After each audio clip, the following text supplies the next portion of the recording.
Assalamualaikum, welcome back to our channel. ഇന്നത്തെ recipe പുറത്ത് നല്ല ക്രിസ്പി ആയിട്ടുള്ള എന്നാൽ ഉള്ളിൽ നല്ല സോഫ്റ്റ് ആയിട്ടുള്ള ഒരു ചിക്കൻ ഫ്രൈഡ് റെസിപ്പിയാണ്. ഇതിലേക്ക് നമ്മളൊരു സ്പെഷ്യൽ ഇൻഗ്രീഡിയൻറ്റും കൂടെ ആഡ് ചെയ്യുന്നുണ്ട്. അപ്പോൾ അത് കണ്ടു കഴിഞ്ഞാൽ നിങ്ങൾ വിചാരിക്കും ഈ ചിക്കൻ ഫ്രൈക്ക് അത് ചേർത്ത് കഴിഞ്ഞാൽ ടേസ്റ്റ് ഉണ്ടാവുമെന്ന്. നമ്മളുടെ ചിക്കൻ ഫ്രൈക്ക് നല്ലൊരു ടേസ്റ്റ് നൽകുന്നത് ആ ഒരു ഇൻഗ്രീഡിയൻറ്റ് തന്നെയാണ്.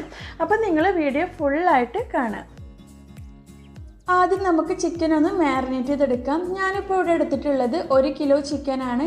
ഇനി ഒരു ബൗൾ എടുത്തിട്ട് അതിലേക്ക് 1 ടേബിൾ സ്പൂൺ കാശ്മീരി മുളക് പൊടി ഇട്ട് കൊടുക്കുന്നുണ്ട്. അതേ അളവിൽ തന്നെ 1 ടേബിൾ സ്പൂണോളം സാദാ മുളക് പൊടിയും കൂടി ഇട്ട് കൊടുക്കാം. ഇനി ഇതിലേക്ക് ആഡ് ചെയ്ത് കൊടുക്കുന്നത് 1/2 ടീസ്പൂണോളം മഞ്ഞൾപ്പൊടി, 2 ടേബിൾ സ്പൂണോളം ഇഞ്ചി വെളുത്തുള്ളി ചതച്ചത്, അതേപോലെ തന്നെ ആവശ്യത്തിനുള്ള ഉപ്പും കൂടെ ചേർത്ത് കൊടുക്കുന്നുണ്ട്.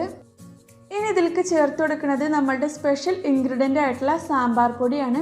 അപ്പോൾ നിങ്ങൾ വിചാരിക്കും സാമ്പാർ പൊടി ചേർത്ത് കഴിഞ്ഞാൽ ചിക്കൻ ഫ്രൈ ടേസ്റ്റ് ഉണ്ടാവുമെന്നൊക്കെ. നല്ലൊരു ടേസ്റ്റും അതേപോലെ സ്മെല്ലൊക്കെയാണ് സാമ്പാർ പൊടി ചേർത്ത് കഴിഞ്ഞാൽ ചിക്കൻ ഫ്രൈക്ക് ഉണ്ടാവുക. അപ്പോൾ അത് 1.5 ടേബിൾ സ്പൂൺ മുതൽ 2 ടേബിൾ സ്പൂൺ വരെ ചേർത്ത് കൊടുത്തിട്ടുണ്ട്.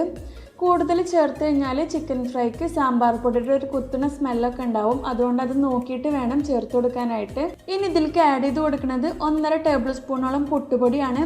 അപ്പോൾ നിങ്ങളെ കയ്യിൽ പുട്ടുപൊടി ഇല്ല എന്നുണ്ടെങ്കിൽ അതിന് പകരമായിട്ട് അരിപ്പൊടി ഇട്ട് കൊടുത്താലും മതി.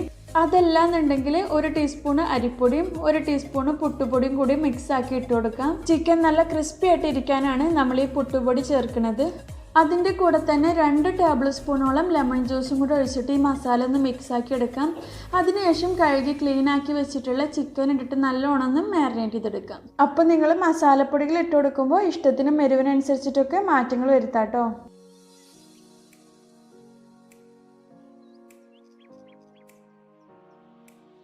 മാരിനേറ്റ് ചെയ്തെടുക്കുമ്പോൾ ചിക്കൻ ഡ്രൈ ആയിട്ട് തോന്നുകയെന്നുണ്ടെങ്കിൽ 2-3 ടേബിൾ സ്പൂണും കൂടെ വെള്ളം ഒഴിച്ചിട്ടൊന്ന് മിക്സ് ആക്കി എടുത്താൽ മതി.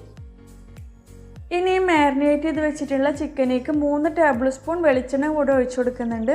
അതും കൂടെ ചിക്കനിലൊന്ന് നല്ലോണം മിക്സ് ആക്കിയിട്ട് 1/2 മണിക്കൂർ റെസ്റ്റ് ചെയ്യാനായിട്ട് വെക്കാം. ഇനി റെസ്റ്റ് ചെയ്യാനായിട്ട് വെക്കാൻ സമയമില്ലാത്തവരാണെന്നുണ്ടെങ്കിൽ ഇത് കുറഞ്ഞത് 15 മിനിറ്റെങ്കിലും റെസ്റ്റ് ചെയ്യാൻ വെച്ചിട്ട് ഫ്രൈ ചെയ്തെടുക്കാം. അപ്പോൾ ഇത് 1/2 മണിക്കൂറിന് ശേഷം കണ്ടില്ലേ ചിക്കനിൽ നല്ലോണം മസാല ഒക്കെ പിടിച്ചിട്ടുണ്ട്. ഇനി ഇത് ഫ്രൈ ചെയ്തെടുക്കാനായിട്ട് ഒരു പാനിൽ കുറച്ചധികം തന്നെ ഓയിൽ ഒഴിച്ചു കൊടുക്കാം. ഇനി നിങ്ങളെ കയ്യിൽ വെളിച്ചെണ്ണ ഉണ്ടെന്നുണ്ടെങ്കിൽ അതിൽ ഫ്രൈ ചെയ്യാണ് കൂടുതൽ ടേസ്റ്റ്. ഇനി ഈ ഓയിൽ ചൂടായി കഴിഞ്ഞാൽ നമ്മൾ മാരിനേറ്റ് ചെയ്ത് വെച്ചിട്ടുള്ള ചിക്കന് ഓരോന്നായിട്ട് ഇട്ട് കൊടുക്കാം. ഫ്രൈ ചെയ്യാൻ വെച്ചിട്ടുള്ള ചിക്കനിലേക്ക് കുറച്ച് കറിവേപ്പിലയും കൂടി ഇതുപോലെ ഇട്ട് കൊടുക്കുന്നുണ്ട്.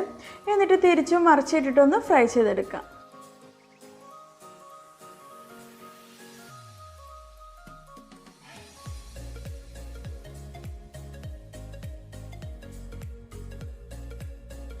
അപ്പോൾ ഇത് ചിക്കൻ നല്ല രീതിയിൽ തന്നെ ഫ്രൈ ആയി വന്നിട്ടുണ്ട്.